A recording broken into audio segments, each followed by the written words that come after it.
가지고 사탄의 성공 전략이라고 하는 제목으로 은혜를 나누려고 합니다. 누구나 다 성공하는 것이 인생의 의미이자 목적일 수 있습니다. 특별히 코로나19를 통해서 많은 사람들이 염려하고 두려워하고 불안에 떠는 이유가 뭡니까? 성공적인 삶이 아닌 불행하고 고통스러운 삶을 살게 되지는 않을까 하는 그런 불안 때문이겠지요. 성공을 싫어하는 사람은 없을 것입니다. 그런데 아이러니하게도 성경에는 사람들이 이토록 사모하고 기도하고 추구하는 성공이라는 단어가 없다는 것입니다. 성공이라는 그 단어 대신에 여러 가지 의미로 형통, 번영, 번성, 잘됨 이런 다른 표현은 나오지만 성공, 누가 들어도 따로 설명을 안 해도 알 수 있는 확실한 단어, 성공이라는 단어가 등장하지 않는다는 것입니다.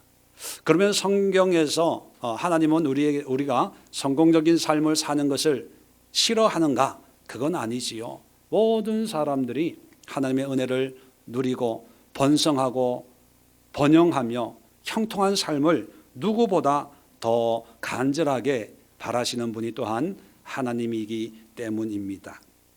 오늘 성경 본문은 다윗이 성전을 건축할 수가 없지만 자기의 모든 재산을 그리고 백성들의 모든 물질 헌물을 가지고 성전을 준비할 수 있도록 하는 그런 일을 마치고 하나님 앞에 감사하는 그런 기도를 드리는 장면입니다.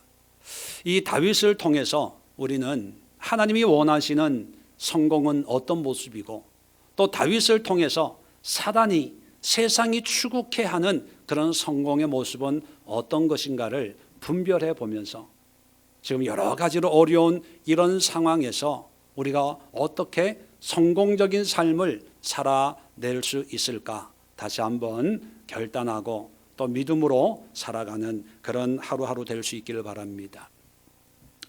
다윗에 대해서는 제가 따로 설명을 안 드려도 너무나 잘 알 겁니다. 한마디로 자수성가한 사람이죠. 가장 밑바닥에서 환난과 역경을 극복하고 가장 부강하고 가장 번성된 나라의 왕이 된 사람입니다. 재산도 엄청 많아요. 그리고 권세와 권력은 아마 하나님이 약속하신 모든 약속들이 다윗을 통해서 이루어졌다라고 여길 정도로 아주 굉장한 그런 삶을 산 사람입니다. 이 다윗을 통해서 우리가 하나님이 우리에게 주시는 그리고 우리를 통해서 나타내고자 하는 하나님의 은혜, 축복, 성공의 모습은 무엇일까? 세 가지로 함께 살펴보려고 합니다. 먼저 사단이 가지고 있는 성공의 모양은 어떤 것입니까? 먼저 부자가 되어야 되고 권세를 가지고 유명해야 되고 또 권력도 가지고 그죠? 누구나 다 추구하는 어떤 성공했네 이 사람, 야 부자가 됐네 이렇게 얘기할 수 있는 그런 상황과 환경과 모양을 우리에게 보여주고 이렇게 살아야 돼, 이 정도는 돼야지 그렇게 얘기합니다. 자, 그런 관점에서 보면 다윗은 성공의 삶입니까? 불행의 삶입니까? 물어보지도 않아도 성공의 삶이에요. 자, 그런데 다윗은 한 번도 자기의 재산을 자랑하지 않고 연봉을 자랑하지 않고 자기의 집 평수를 자랑하지 않고 자기의 군대 숫자를 자랑하지 않았어요. 오히려 자기 나라의 백성들의 숫자, 옛날에는 사람의 숫자가 곧 나라의 국력이라고 여겼거든요. 그러니까 힘을 자랑하다가 하나님 앞에 혼난 적까지 있었습니다. 그런 다윗이 오늘 10절부터 13절까지 어떤 고백을 하고 있냐 한번 봅시다. 자세하게는 읽지를 않겠습니다. 집에 가서 한번 읽어보시고 11절에 이런 고백을 합니다. 여호와여, 위대하심과 권능과 영광과 승리와 위엄이 다 주께 속하였사오니 천지에 있는 것이 다 주의 것이로소이다. 자기가 가지고 있는 모든 것이 누구에게 속한 것이라고요? 주께, 하나님께 속한 것이라는 거예요. 더 나아가서 여호와여, 주권도 주께 속하였사오니, 왕으로서의 다스리는 그런 주권적인 그런 권세도 하나님께 속했다는 거예요. 12절 봅시다. 부와 귀가 주께로 말미암고 주는 만물의 주제가 되사 손에 권세와 능력이 있사오니 모든 사람을 크게 하심과 강하게 하심이 주의 손에 있나이다. 한마디로 얘기하면 무슨 말입니까? 세상의 모든 것이 주님의 손 안에 있습니다.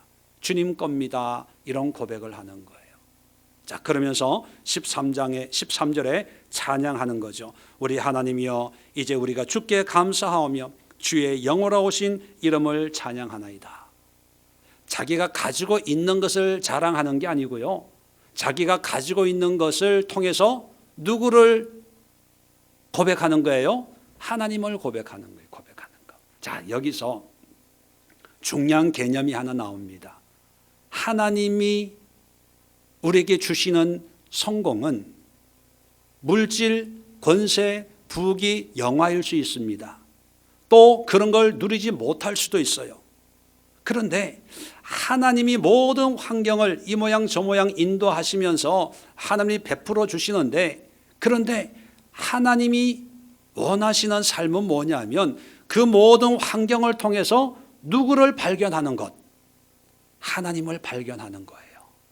다윗이 성공적인 삶을 살았다고 하는 것은 부자고 왕이고 부강한 나라의 왕이 되어서가 아닙니다. 왜냐하면 만약에 그것이 기준이었다면 다윗 이후의 모든 왕들은 불행한 거예요. 다윗처럼 못 가졌잖아요. 못 누렸잖아요. 하나님이 성공적인 삶이라고 이야기하고 다윗을 통해서 그 보좌와 그 권세를 영원히 주겠다고 하는 것은 다윗이 부자여서 무력으로 큰 나라를 이루어서가 아니라 모든 환경 속에서 하나님을 찾고 하나님을 고백하고 하나님께 영광을 돌리는 그런 삶을 살았기 때문인 줄로 믿습니다. 부를 통해서 부를 보는 것이 아니라 그 부를 주는 하나님을 발견하는 거예요. 권세를 통해서 권세를 누리는 것이 아니라 그 권세를 주신 하나님을 깨닫고 하나님 앞에 고백하는 거예요. 건강을 가지고 건강하게 9988, 234의 인생을 사는 것이 아니라 그 건강을 통해서 하나님을 깨닫고 하나님께 감사하는 삶을 사는 거예요. 반대로 가난을 통해서 가난의 지긋지긋함을 보는 것이 아니라 그 가난을 통해서도 말씀하시고 위로하시는 하나님을 발견할 때 비록 가난해요, 그래도 성공적인 삶을 사는 거예요. 질병이 찾아왔습니다. 그 질병의 고통 때문에 지긋지긋하게 병원을 다니면서 불평불만하는 것이 아니라 그 질병을 통해서 나에게도 가시를 주신 하나님께서 나를 겸손하게 낮추게 하기 위해서 이런 아픔을 주셨구나, 그것을 깨닫고 고백하고 감사하고 찬양할 때 비록 사람들이 볼 때는 환자고 가난하고 가진 것이 없다고 보는 그런 환경일 수 있지만 하나님은 그래, 네가 비로소 성공적이고 형통한 삶을 살고 있구나, 그렇게 말씀하신다는 거예요. 성경에서 성공적인 삶을 산 아주 대표적인 인물 중에 또 한 사람이 누구냐? 요셉입니다. 요셉. 네. 그런데 요셉의 삶을 한번 보면요, 형들의 미움을 받고 애굽의 상인에 팔려서 보디발 집에 종으로 팔려가지요. 그랬다가 억울한 누명을 쓰고 감옥에까지 가게 됩니다. 자, 그럴 때 형들에게 팔려서 보디발 집에 가고 누명을 쓰고 감옥에 갔을 때 성경은 뭐라고 기록하고 있냐면 요셉이 뭐 하였더라? 형통하였더라. 아니, 환경적으로 보면 형통해요? 성공적인 삶을 살고 있는 거예요? 환경적으로 보면 망한 거예요. 버림받은 거예요. 불행해진 거예요. 인생 끝난 거예요. 그런데 성경은 형통이라는 표현을 쓰고 있어요. 왜 그럴까요? 환경이 아니라 환경이 어떠하든지 간에 그 환경 속에서 하나님을 찾는 거예요. 하나님을 발견하는 거예요. 하나님의 뜻 가운데 살려고 애쓰는 거예요. 인생에 오르막도 있지만 내리막도 있지 않습니까? 그런데 그 내리막일지라도 나와 함께 하시는 하나님을 붙잡는 거죠. 밑바닥까지 갈 수가 있어요. 때로는 4층에서 떨어졌는데 1층이야. 야, 다행이다. 땅으로 떨어졌어. 그런데 웬걸요? 지하가 있더라고요. 그것도 지하 1층, 2층까지 떨어지다 보면 이제 정신이 혼미해지는 거죠. 내 인생 끝난 것처럼 느껴집니다. 요셉이 아마 그랬을 거예요. 그런데도 하나님은 형통이라고 말씀하시고 계십니다. 더 재미있는 것은요, 이제 그 감옥에서 나와서 애굽의 총리가 됐어요. 그러면 뭐 한 거예요? 성공한 거예요. 기근을 통해서 엄청난 재물을 소유하게 되었습니다. 그런데 성경에는 성공, 형통이라고 얘기하지 않더라고요. 그냥 애굽의 총리가 되었다. 물론 애굽의 총리가 되었어도 요셉은 하나님과 동행하는 삶을 살았을 거예요. 중요한 것은 뭐냐면 환경이 좋으냐 나쁘냐의 문제가 아니라 그 환경 속에서 하나님을 발견하고 그 은혜 가운데 믿음으로 살아가는 삶을 살면 마귀는 우리에게 넌 망한 거야. 너는 끝난 거야. 너는 이제 아무것도 아니야. 루저가 된 거야. 라고 얘기할 수가 있어요. 왜? 그의 기준으로 볼 때. 그런데 하나님은 나와 함께하는 너는 가장 성공적인 삶을 살고 있는 거야. 그렇게 말씀하신다는 거예요. 예수님의 십자가 좌우에 죄수 둘이가 못 박혔습니다. 한 죄수는 예수님을 비방하고 욕하고 저주했지만 또 한 죄수는 예수님을 그리스도로 고백했을 때 예수님이 오늘 나와 함께 낙원에 있으리라 그런 구원의 약속을 하셨죠. 어떤 차이가 있습니까? 십자가상이라고 하는 것은 절망이에요. 저주의 환경이지요. 아무 구원의 여망이 없는 그런 환경입니다. 그런데 구원받은 그 죄수는 그 십자가상에서 누구를 보게 됩니까? 예수를 보게 되고 그리스도로 고백하게 되는 거예요. 하나님을 발견하게 되는 거죠. 하나님을 찾게 되는 거예요. 그리고 믿음의 고백을 하게 되는 거예요. 주님이 당신이 있는 곳에 나도 있게 해달라고 고백하는 거예요. 그럴 때 지금까지 무슨 죄 때문에 사형 선고를 받았고 얼마나 악한 죄를 지었는지 우리는 몰라요. 그러나 중요한 것은 하나님은 그 모든 것을 덮어주시고 은혜를 베풀었다는 겁니다. 코로나19를 통해서 많은 사람들이 염려하고 두려워합니다. 빨리 이 풍랑이 지나가야 되겠지요. 이 코로나19 때문에 아무것도 할 수 없고 코로나19 때문에 모일 수도 없고 마음껏 예배 드릴 수도 없고 장사도 안 되고 사업도 안 되고 전 세계적인 현상이기 때문에 그런 현실을 부인할 수 있는 사람은 아무도 없을 것입니다. 그렇기 때문에 더 두려워하고 염려하고 불안해하는 거 아니겠습니까? 그런데 하나님은 우리에게 말씀합니다. 코로나19가 아니라 앞으로 코로나20이 나올 수도 있고 코로나21이 나올 수도 있잖아요. 뒤에가 연도니까 앞으로 이런 비슷한 일들이 더 많이 나올 텐데 그럴 때마다 똑같은 혼란과 혼동 속에 또 예배 드리러 가야 되냐, 아니면 영상으로 예배 드려야 되냐, 정부에서는 또 모이지 말라, 이런 환경 속에 왔다 갔다 하면서 우리의 신앙이 뿌리가 없는 그런 신앙으로 전락하고 결국은 고사하는 그런 신앙의 모습이 아니라, 우리가 이런 상황에서 가져야 될 신앙은 코로나19를 통해서도 누구를 발견해야 됩니까? 하나님을 발견해야 돼. 나의 어려운 환경과 여건 속에서도 하나님을 찾아야 되는 거예요. 풍랑 속에서도 하나님을 찾고 예수님을 찾으면 그 풍랑을 걸어갈 수 있는 그런 은혜를 누리게 되지 않습니까? 환경이 어려워서 어려운 게 아니라 하나님을 찾으려고 애쓰고 노력하지 않는 우리의 영적인 게으름, 영적인 나약함이 더 큰 문제라고 저는 생각을 합니다. 하나님을 찾고 하나님을 의지하고 하나님의 뜻으로 살아간다고 하는 것은 환경이 좋고 내가 좀 뭔가 가지고 누린 그런 상황에서만 나타나는 그런 신앙의 모습이 아니라, 어렵고 힘들 때도 그 상황 속에서 하나님의 은혜 가운데 있으면 세상 사람들은 나를 어떻게 보든지 간에 하나님은 가장 성공적이고 형통한 삶을 살고 있다, 이러한 칭찬과 위로와 은혜를 베풀어 주실 것입니다.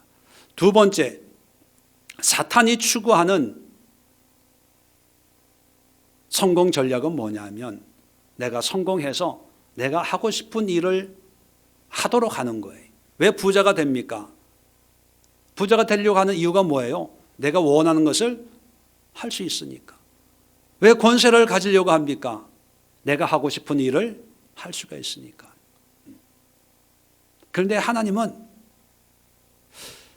내가 뭔가를 가지고 소유하고 이루고 뭔가 할 수 있는 일을 하는 것을 성공으로 여기지 않고, 자 14절 15절을 보시는데 먼저 15절을 제가 읽어드리겠습니다. 우리는 우리 조상들과 같이, 우리라고 하는 것은 다윗을 포함해서 모든 이스라엘 백성들을 얘기하는 거죠. 자, 자기 자신들은 자기 조상들과 같이, 자 하나님 앞에서 이방 나그네, 이방 나그네라고, 이방이라고 하는 건 뭐예요? 하나님의 은혜를 누릴 자격이 없는 그런 나그네, 정처 없이 살아가는, 목적 없이 살아가는 그런 존재들입니다. 이런 고백이죠. 그 다음에 거류민, 뭐예요? 거류민이라고 하는 것은 지금 여기 살고 있지만 이 땅은 내 땅이 아니라 그냥 방랑객이에요. 오늘은 여기 있지만 주인이 가라고 하면 또 다음으로 가야 되고, 오늘은 여기 장막을 치고 살지만 또 내년에는 다른 데로 떠날 수밖에 없는, 정착민이 아니라 떠돌아다닐 수밖에 없는 그런 존재들이라는 거죠. 계속해서 얘기합니다. 세상에 있는 날이, 인생이라는 거죠. 우리의 인생이 그림자 같아서 희망이 없나이다. 자, 인생이 그림자래요. 그림자는 실체가 아니지요. 이 그림자는 재미있는 것이, 그림자가 길어졌다가 짧아졌다가, 그림자가 이쪽에 있다가 저쪽에 있다가, 이게 실체가 아니기 때문에 또 정함이 있는 것이 아니고 그때마다 달라요. 이게 인생이라는 거예요. 돈이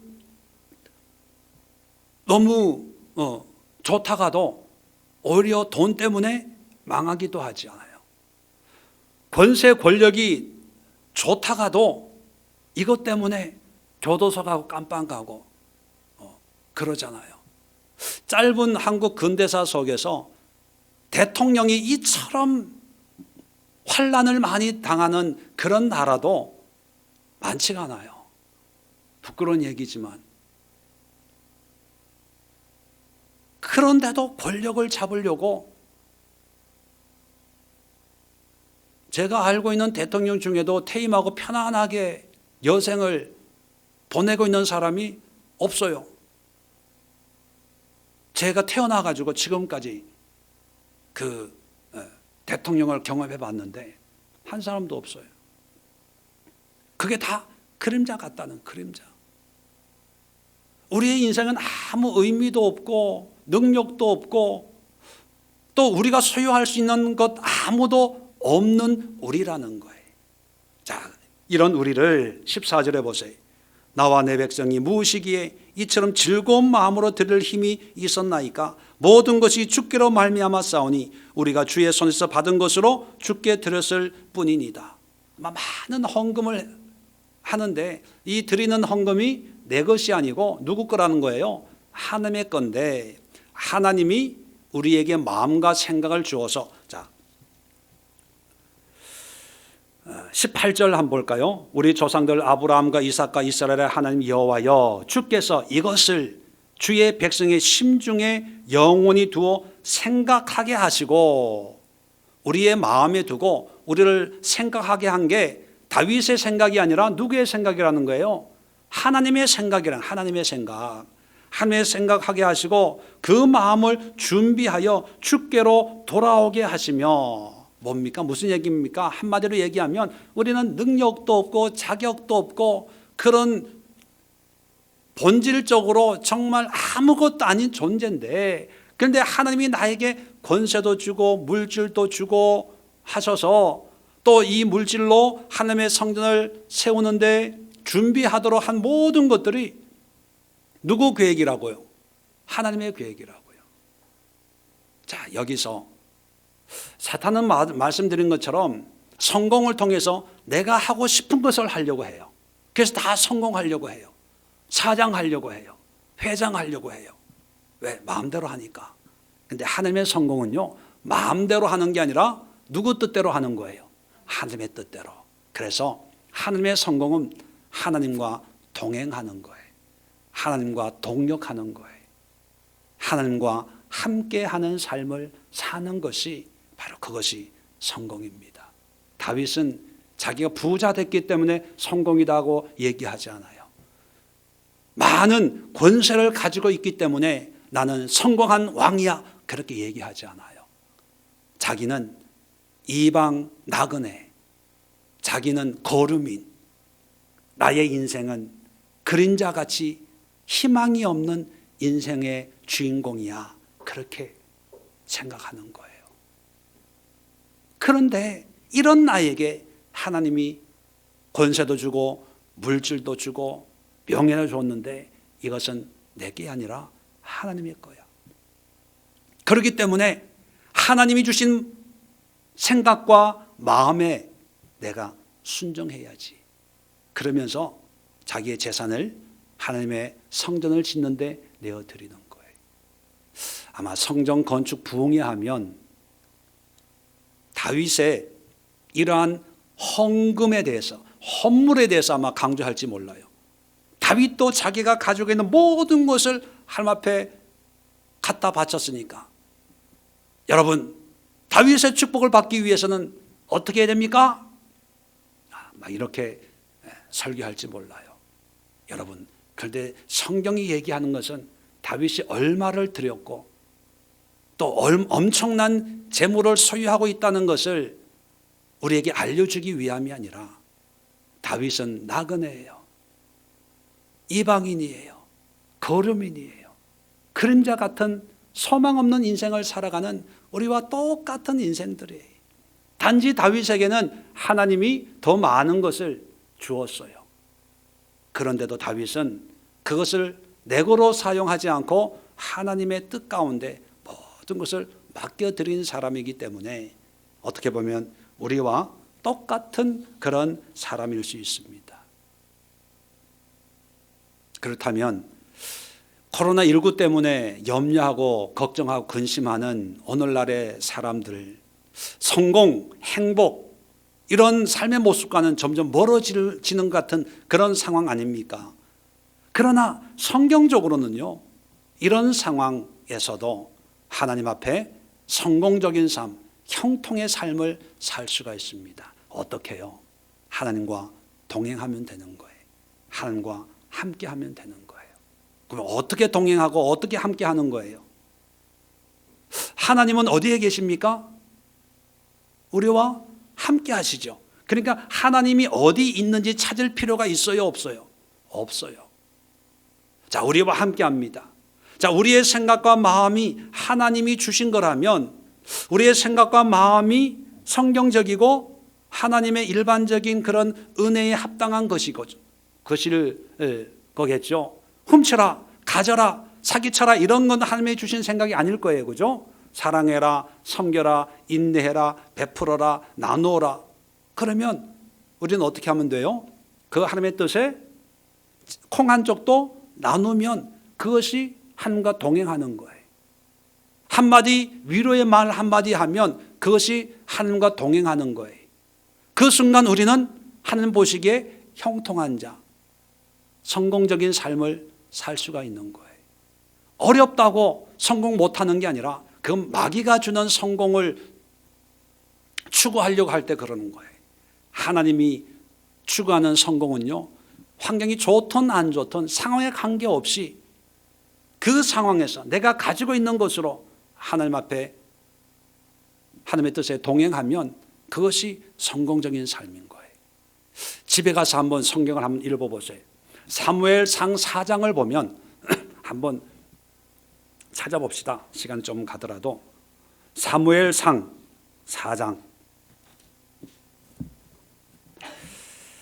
자, 이 4장의 내용은 뭐냐면 사무엘 선지자가 사사였을 때 블레셋하고 전쟁을 하다가 법궤가 빼앗깁니다. 4장에 보면 쭉 보면 22절에 제일 끝에 하나님의 궤를 빼앗겼으므로 영광이 이스라엘에게서 떠났다 하였더라. 블레셋 이방인들에게 법궤를 빼앗기고 말았습니다. 자, 그러다가 우여곡절을 겪고 이제 7장에 오면 이제 법궤가 7장 1절 볼까요? 기럇 여아림 사람들이 와서 여호와의 궤를 옮겨 산에 사는 아비나답의 집에 들여놓고 그의 아들 엘리아사를 거룩하게 구별하여 여호와의 궤를 지키게 하였더니 궤가 기럇 여아림에 들어간 날부터 20년 동안 오래 있은지라 이스라엘 온 족속이 여호와를 사모하니라. 자, 빼앗겼던 법궤가 다시 돌아오는데 이제 누구 집에 있냐?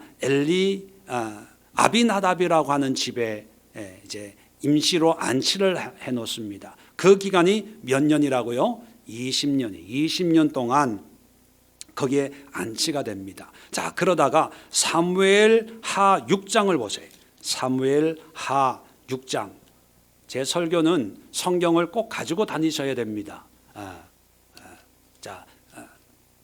영상으로 예배 들으시는 분도 빨리 성경 가지고 오셔서 사무엘 하 6장을 펼쳐보시기 바랍니다. 자, 1절부터 10절까지 내용은 이제 다윗이 왕이 된 다음에 이제 아비나답의 집에 있는 그 법궤를 이제 메고 예루살렘으로 올라오려고 하는 그런 상황에서 여러분 잘 아시죠? 웃사가 죽는 일이 벌어져요.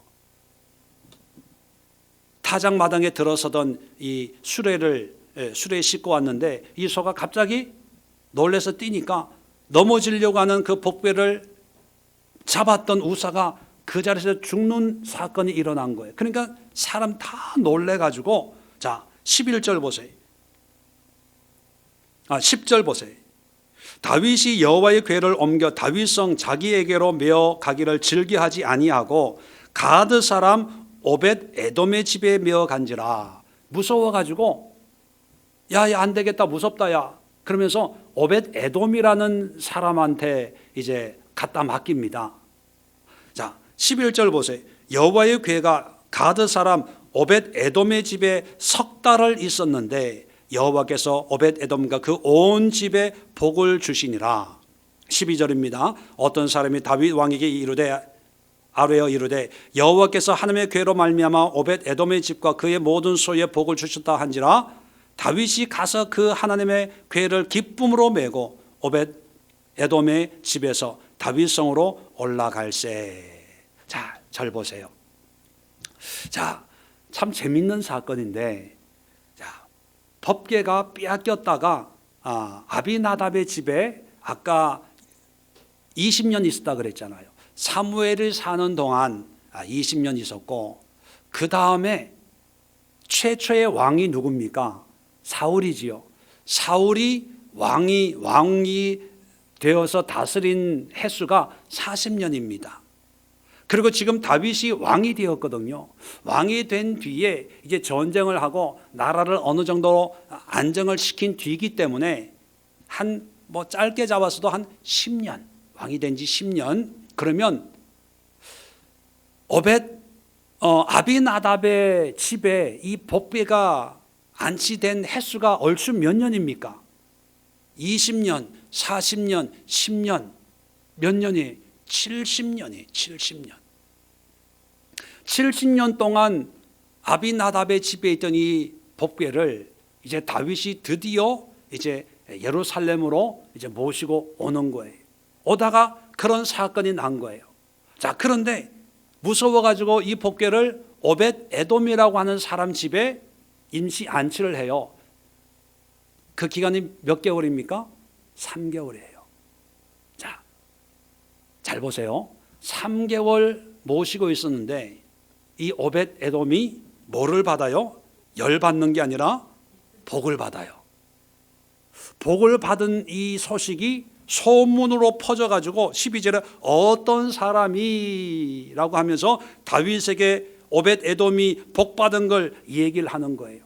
자, 그 소식을 듣고 다윗이 불과 3개월 전에 그 사람이 죽는 인사사고가 생겼는데 두려워하고 있었는데 용기를 내가지고 그 복궤를 메고 다시 올라오는 거예요. 자, 이게 무슨 의미냐면 잘 보세요. 아비나답은 몇 년 복궤를 모시고 있었다고요? 70년. 그런데 소문이 안 나. 변화가 안 일어나. 복궤를 모시고 올라오려고 하는 걸 도전도 안 받아요. 우리식으로 쉽게 표현하면 이런 거예요. 70년 예수를 믿어도 변화가 안 일어나.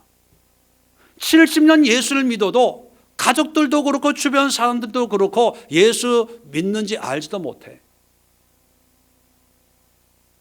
아니, 예수 믿는 거 알아도 너는 믿고 너는 너대로 하고 나는 나대로 하고 그냥 그렇게 사는 게 아니야? 뭐 그런 거지 뭐. 그걸 몇 년 동안 한다고요? 70년 동안 하는 거예요. 그게 누구라고요? 괜히 옆에 있는 사람 보지 말고 아비나답이 그랬다. 아비나답이. 그런데 오늘 오벳 에돔이라고 하는 사람은 예수 믿은 지 얼마나 됐어요? 3개월 됐어요. 3개월.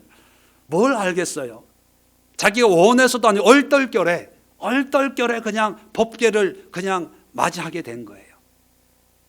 그런데 사람들이 아는 거예요. 오집사 달라지네.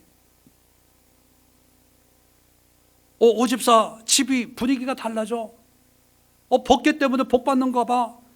교회 다니니까 뭔가 달라지네. 본인이 아는 게 아니라 주변 사람이 알아요. 주변 사람이 알고 그 소문이 퍼져가지고 누구 귀에 들어가요? 다윗의 귀에 들어가요. 다윗의 귀에. 자, 이런 소문은 어떻게 났을까? 또 어떤 복을 받았기에 이런 소문이 났을까? 몰라요. 분명한 것은 변화가 일어났다는 거예요. 외적으로 뭔가 다른 어떤 변화들이 일어났다는 거예요. 일어났다는 거예요. 그 변화를 보고 낙심되어 있던 다윗이 용기를 얻는 거예요. 용기를.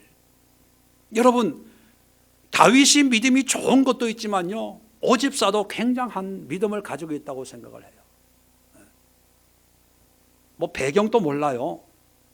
뭐 집안 내력도 몰라요. 그런데 그 한 사람이 하나님과 동행하고 하나님의 은혜 가운데, 아니 인사사고 난 그 사건을, 그 복궤를 자기 집에 모시고 오겠다고 하는 거 보면 보통 사람은 아닌 것 같아요. 여러분 같으면 그러겠습니까? 다 피하고 외면하고 그럴 상황 아닙니까? 그런데도 하나님을 모시듯이 복궤를 모시고 그 복궤를 통해서 참 믿음 생활 잘 했던 것 같아요. 자, 자기들은 이 오벳 에돔은 그냥 자기 집에서 자기가 할 수 있는 건 최선을 다하자 했는데 결국은 그것 때문에 누가 변화되는 거예요? 다윗 왕이 변화되는 거예요. 다윗 왕이. 이렇게 보면 오벳 에돔의 직장이 뭔지 몰라요. 집 평수도 몰라요. 연봉이 얼마 받는지도 몰라요.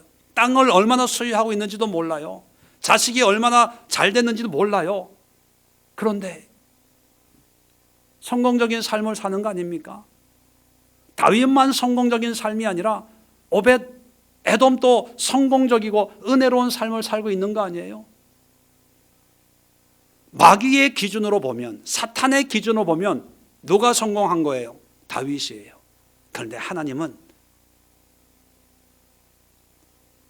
물질, 돈이 중요한 게 아니라 나와 함께하는 삶, 나와 동행하는 삶, 나의 뜻에 순종하고 헌신하는 그런 삶을 통해서 하나님이 형통의 삶으로, 은혜의 복으로 축복하신다는 거예요. 요즘 주일이 다가올 때마다 늘 마음이 무거워요. 왜냐하면 전화 신방을 받거든요. 어디에서? 김포시청에서. 금요일, 토요일 이럴 때 되면 이제 우리가 예배 드린다고 전번에 얘기를 해놨기 때문에 이번 주도 예배 드리세요 뭐 이런 전화를 해요. 이번 금요일도 2번을 받았어요. 예배 드립니까? 예, 드립니다. 주중에는 안 드리고 뭐 오후도 안 드리고 이렇게 드립니다. 뭐 그리고 방역 수칙은 잘 지키고 있습니까? 예, 이렇게 발열 체크하고 잘 하고 있습니다.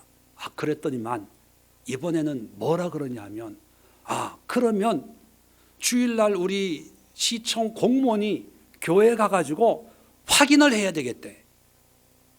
그래서 제가 원래 착하잖아요.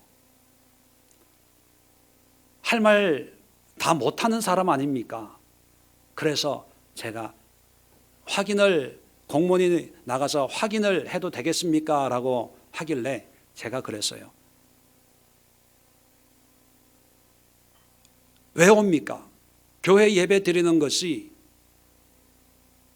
김포시청이 공무원을 보내가지고 확인을 하고 점검을 하고 합격을 해야 예배 드리고 합격을 안 하면 예배 못 드리고 그런 것입니까? 제가 그랬어요. 방역 수칙을 다 준수한다고 했고, 그러면 뭐 그냥 지나가다가 예고 없이 들리는 거에 어쩔 수 없지만 저한테 이제 그 확인을 이제 받는 거 아닙니까? 그러면 제가 오세요, 검사하세요 그렇게 얘기하는 순간 뭐가 되냐면 이제 예배 드리는 것도 우리 마음대로 드리지 못하고 시청의 어떤 행정적인 어떤 조건에 맞냐 안 맞냐 이런 또 다른 조건을 가지고 예배 드리는 거가 돼야 되기 때문에 우리는 아까 말씀드린 것처럼 사회적 거리도 주고 마스크 쓰고 합니다. 그런데 공무원들이 그 시간에 교회 찾아다니면서 그거 확인하는 시간에 식당에 가세요. 식당에 가서 밥 먹는 사람들에게 마스크 쓰고 밥 먹으라 그러세요. 식당에 앉아있는 사람들에게 사회적 거리를 2m 띄고 밥 먹으라 그러세요. 교회는 일주일에 한 번 주일 예배 드리는데 한 번 예배 드리는 것도 교회마다 준비하고 방역 다 지키고 발열 체크하고 하는데 그렇게라도 예배 드려야 되겠기에 예배 드리는데 식당에 가보세요. 식당에 가서 그런 홍보 해봤나요? 식당에 밥 먹는 사람은 발열 체크했나요? 김포시청에서?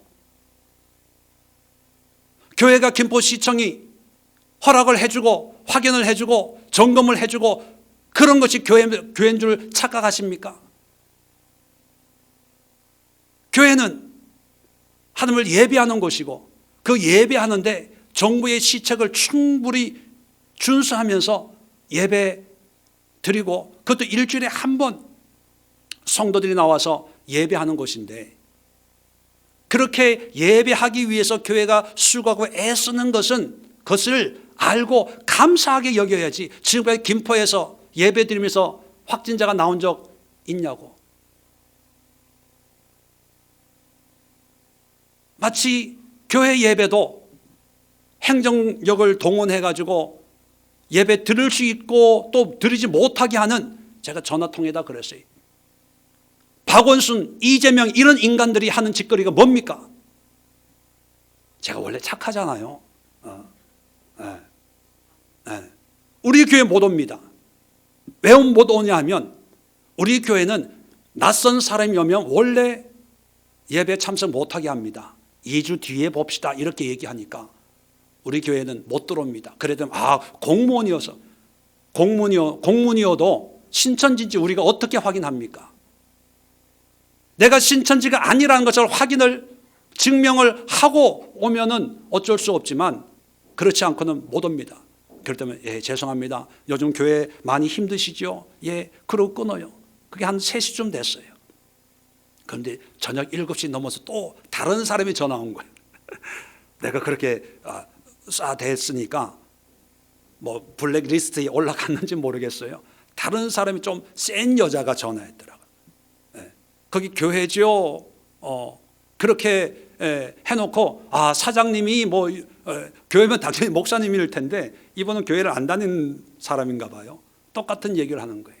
우리가 이렇게 하고 점검을 해야 됩니다. 그래서 제가 그랬어요. 아니 교회 예배 점검해야 될 법규 조항이 있나요? 방역 수칙을 다 지키고 있다고 말씀을 드렸고 그 수칙을 지키면서 예배하고 있는데 시청에 와서 확인을 해야 될 법규가 있나요? 있으면 가지고 오세요. 그리고 나는 내 입으로 시청 공무원이 와가지고 우리가 드리는 예배 확인하고 가세요. 나는 얘기 못합니다. 왜냐하면 우리는 수칙을 준수하고 있고 그렇기 때문에 시청의 확인을 받으면서까지 예배해야 될 그런 이유는 없다고 생각하기 때문입니다. 그랬더니만 사장님 교회 전화해놓고 사장님은 그러면 우리가 가는 걸 원하지 않는다는 의미네요? 원하지 않습니다. 하나님을 믿고 예배 드리기 위해서 오는 것은 언제든지 환영을 하지만 예배 사회적 거리 이런 걸 지키나 안 지키나 이런 확인은 나는 용납하지 못합니다. 그럴 때만 알겠습니다. 끊어요. 자, 전화를 끊고 나서 참 많은 생각을 했어요. 지금까지는 익숙한 일상의 예배였어요. 주일 예배 아무 갈등 없이 예배 드렸어요. 고민 없이 예배 드렸어요. 설교 준비를 어떻게 하나 이것만 고민을 했어요. 그런데 언제부턴가 살균 소독을 해야 돼요. 이제 발열 체크를 해야 돼요. 명부를 작성을 해야 돼요.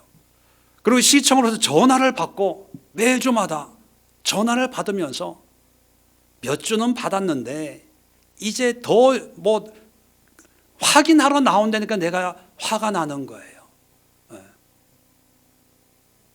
자, 이런 과정을 겪으면서 아마 안 믿는 사람들은 교회를 더 욕할 거예요. 손가락질 할 거예요. 또 믿는 사람들도 목사님 이럴 때는 좀 집에서 예배 드리죠. 꼭 굳이 국가 시책에 지금 엄중한 때인데 교회가 나서야죠. 어떤 목사님들도요. 이럴 때 교회가 이웃 사랑을 실천해야 해야 모범을 보여야 된다고 그러고 떠들어요. 자기 생각이 모든 교회가 따라야 된다는 그런 생각을 하는 것 같아서 너무 화가 났어요. 환경과 형편과 여건에 따라서.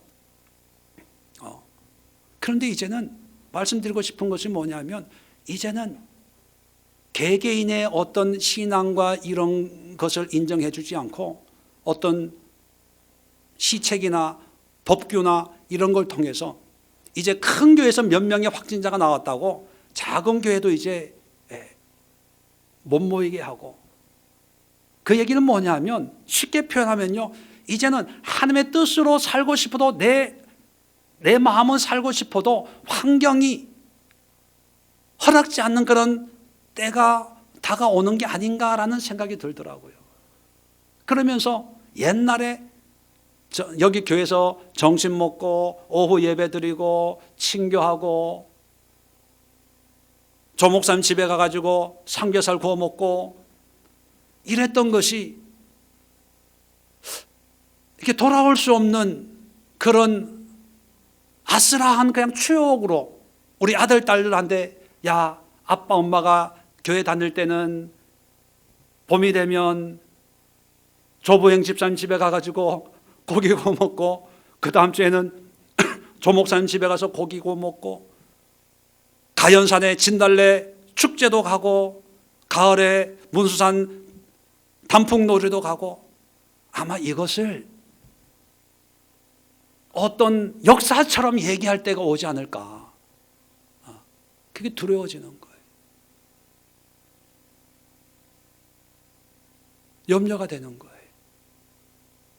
그리고 우리는 그런 추억도 있지만 우리 다음 세대는 그런 게 없으니까 그저 시청에서 예배 드려라 도장 찍어주면 예배 드리고 이거 고쳐라 그러면 이거 고쳐가지고 다시 검사 받고 그러면서 예배 드리는 그런 때가 오지 않을까. 그리고 그것이 당연하게 여겨지는 그런 모습은 생겨나지 않을까.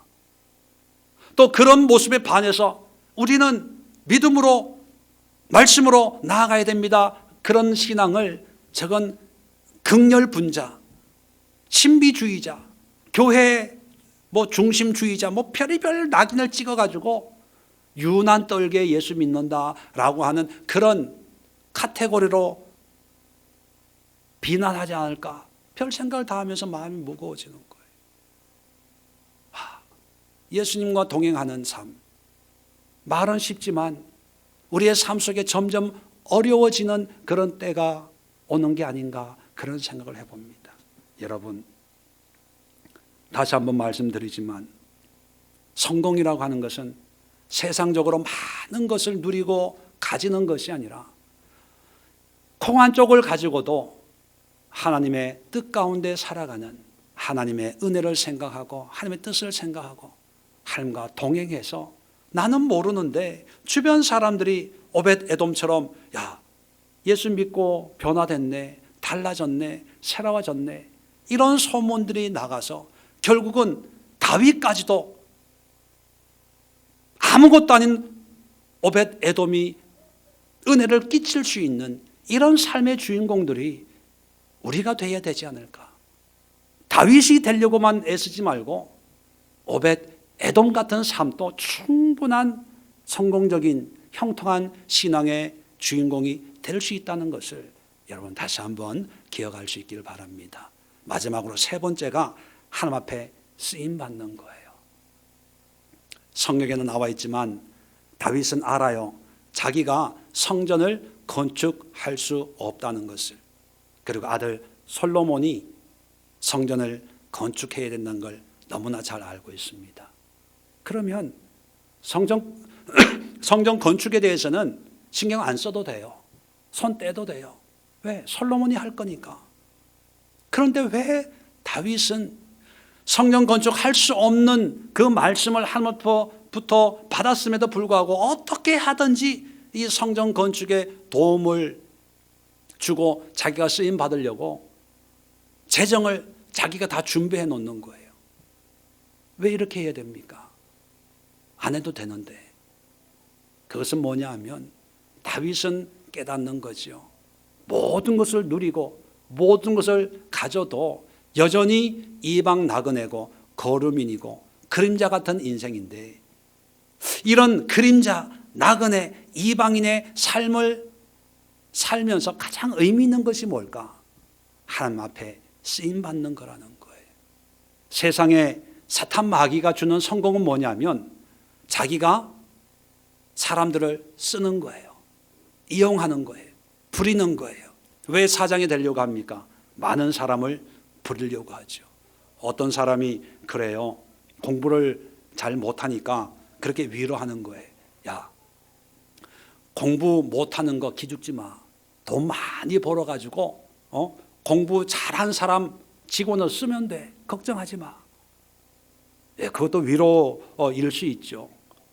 세상의 성공은 높은 지위를 가지고 내가 부리는 거예요. 직원이 몇 명이고 뭐 누구가 뭐 우리 회사에 있고 뭐. 근데 하나님은요, 부리는 게 아니라 쓰임 받도록 하는 거예요. 쓰임 받도록. 하나님, 제가 할게요. 부족하지만 내가 헌신할게요. 순종할게요. 하나님에게 쓰임 받는다고 하는 것은 다윗처럼 엄청난 물질로 성전 건축에 쓰임 받는 것도 있지만, 아까 말씀드린 것처럼 오벳 에돔을 통해서 쓰임 받을 수도 있고, 또 함께 재정적인 헌신을 하는 백성들처럼 쓰임 받는 그런 사람들도 있다는 거예요. 마귀는 크게 쓰임 받는 것을 성공이라 하고 작은 것은 성공 아니라고 얘기합니다. 그런데 하나님의 성공은요, 크든 작든 어차피 하나님에게는요 다 작은 거예요. 1조라고 하는 금액은 우리에겐 큰 거죠. 왜냐하면 내 연봉이 비교가 안 되니까. 근데 하나님에게 1조는 클까요, 작을까요? 네, 코끼리 비스켓이에요. 코끼리 비스켓. 우리끼리 있는 뭐 네가 크냐 내가 크냐지만 하나님에게는 다 그냥 훅 불면 없어질 거예요. 의미가 없다는. 하나님은 규모의 경제관이 없습니다. 단지 하나님은 가지고 있는 것으로 나를 위해서 얼마만큼 쓰임 받았냐, 그거예요. 제가 하나 문제를, 퀴즈를 내고 마치도록 하겠습니다. 제가 말씀드리는 이런 사람의 공통점을 아시는 분이 있으면 오늘 제가 정심을 대접하도록 하겠습니다. 자, 기대하세요. 자, 준비됐나요? 자, 사람 이름들을 멜기, 얀나, 에슬리, 낫게, 마앗, 요색, 요다, 아띠. 뭐 한 사람들일까요? 다시 한번 읽어드릴까요? 뭐 처음 성경에 있는 사람들이에요. 멜기, 얀나, 에슬리, 낫게, 마앗, 요색, 요다, 아띠. 없어요? 누가복음 3장에 보면 예수님의 족보에 나오는 사람들, 예수님의 족보. 이 사람들은 뭘 했는지 한 번만 딱 나와요. 한 번. 어떻게 살았는지도 몰라요. 근데 한 가지 분명한 건 있어요. 애를 낳았다는 거. 그러니까 족보가 이어지는 거죠.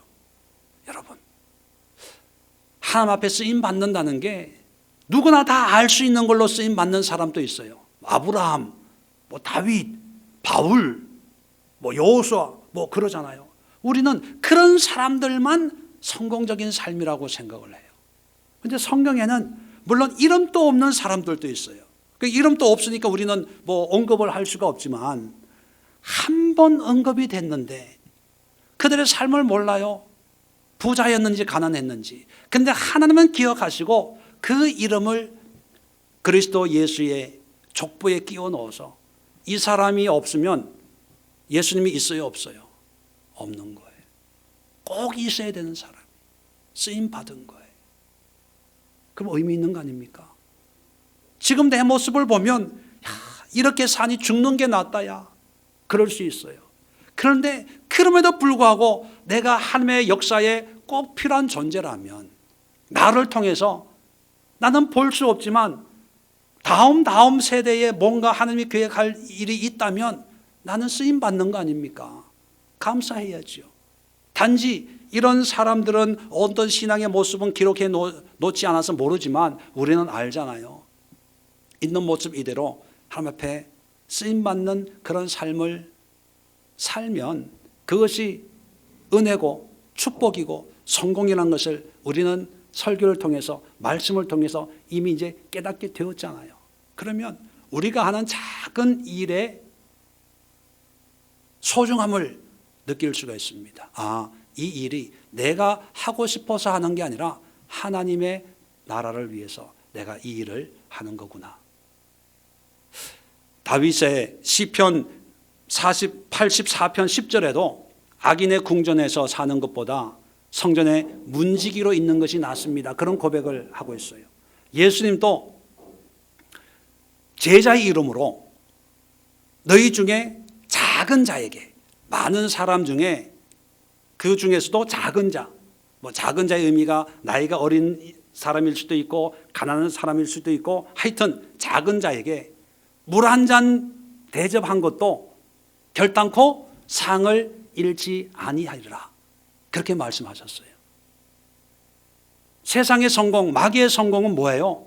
많은 사람들에게 인정받고 또 그들에게 뭔가 굉장한 것을 할 때, 야, 저 사람 성공했네, 그렇게 여기잖아요. 근데 하나님은 그게 아니라 작은 자에게 물 한 잔, 이 물이 뭐가 뭐 대단하겠어요? 물 한 잔 줬다고 하나님의 상이 임할 거다 생각하지 않잖아요. 그런데 물 한 잔 준 것도 상을 잃지 않는데요. 그런데 그 앞에 중요한 게 있습니다. 뭐냐면 그냥 물 한 잔 대접하는 게 아니라 제자의 이름으로. 마태복음 10장 42절이에요. 제자의 이름이란 게 뭐예요? 내 성품이나 내 인격이나 내 어떤 체면이 아니라 제자의 이름, 하나님의 제자로서. 하나님의 제자라는 게 뭐예요? 하나님의 뜻에 순종하는 거예요. 하나님의 말씀에 순종하는 거예요. 윤리도덕이 아니라 믿음으로 하나님의 뜻에 순종해서 이 사람에게 물 한 잔 대접한 것도 결단코 상을 잃지 않는데요. 그러면 여러분, 우리가 만나는 사람이 누구이든지 내 환경과 형편이 어떤 모습이든지 뭔가 받으려고만 하지 말고 뭔가 기대려고만 하지 말고 아무것도 없는 상황에서도 하나님 앞에 쓰임받고 싶습니다. 하나님 어떻게 쓰임받기를 원합니까? 그런 마음으로 살다 보면 더 어려운 사람 만날 수도 있고 내가 가지고 있는 것으로 이 사람을 도울 수도 있고 하여튼 그것이 큰 일이든지 대단한 일이든지 뭐가 누가 알아주는 일 뭐 그런 게 아니어도요, 하나님이 기억하시고 거기에 합당한 상을 주심으로 해서 상 받는 것이, 하나님의 상 받는 것이 성공 아닙니까? 그것이 형통 아닙니까? 그것이 우리 그리스도의 삶의 모습이 되어야 되지 않을까요? 제가 이 설교를 준비하면서 여러분들이 이 설교를 듣고 결론으로 이렇게 맺었으면 좋겠어요. 뭐냐면, 그래, 코로나19로 아무것도 할 수 없는 그런 상황이지만 그래도 이런 상황 속에서도 하나님의 형통한 삶을 살 수 있겠네. 하나님의 성공적인 삶을 살아갈 수 있겠네. 어렵고 힘들고 불안하고 불확실한 미래가 있지만 그래도 지금 하나님의 성공을 맛보며 살 수 있겠네. 한번 그렇게 한 주간 살아보자. 그런 도전과 각오가 생겼으면 좋겠습니다. 어떻게 하면 된다고요? 모든 환경에서 하나님을 찾으세요. 하나님을. 오늘 몇 명 죽었고 몇 명이 화증됐고 뭐 이런 것만 보지 말고 그런 걸 통해서 하나님이 나에게 말씀하시는 게 뭐고 뭘 깨닫게 하고 어떤 도전을 주고 이런 상황 속에 나의 믿음은 건강한지 안전한지. 육체의 코로나19 바이러스 감염되는 것도 위험하지만 신앙의 영적인 코로나에 감염이 돼가지고 무기력해지고 무감각해지고 나약해지는 이런 영적인 감염 또한 더 심각해진다고 저는 진단을 내립니다. 하나님을 찾으세요. 그리고 그 하나님과 동행하세요. 하나님 앞에 여러분의 시간과 마음과 환경을 주님 앞에 맡겨드리세요. 그리고 그 일이 큰 일이든 작은 일이든 누구한테 누가 시켜서 하는 것이 아니라, 그래, 성령 하나님이 나에게 이런 감동을 주셔서 내가 하는 거야. 물 한 잔 대접하는 것도 하나님의 뜻에 순종하는 거야. 이걸 통해서 하나님께서 또 뭔가를 이루어 가시겠지라고 하는 도구의 영성을 가지고 하나님을 섬기고 이웃을 섬기면 이런 오늘날의 우리 상황 속에서도 아마 의미 있고 특별하고 행복하고 성공적인 삶을 살아낼 수가 있음을 저는 확신하고 또 여러분들에게 권면을 드립니다.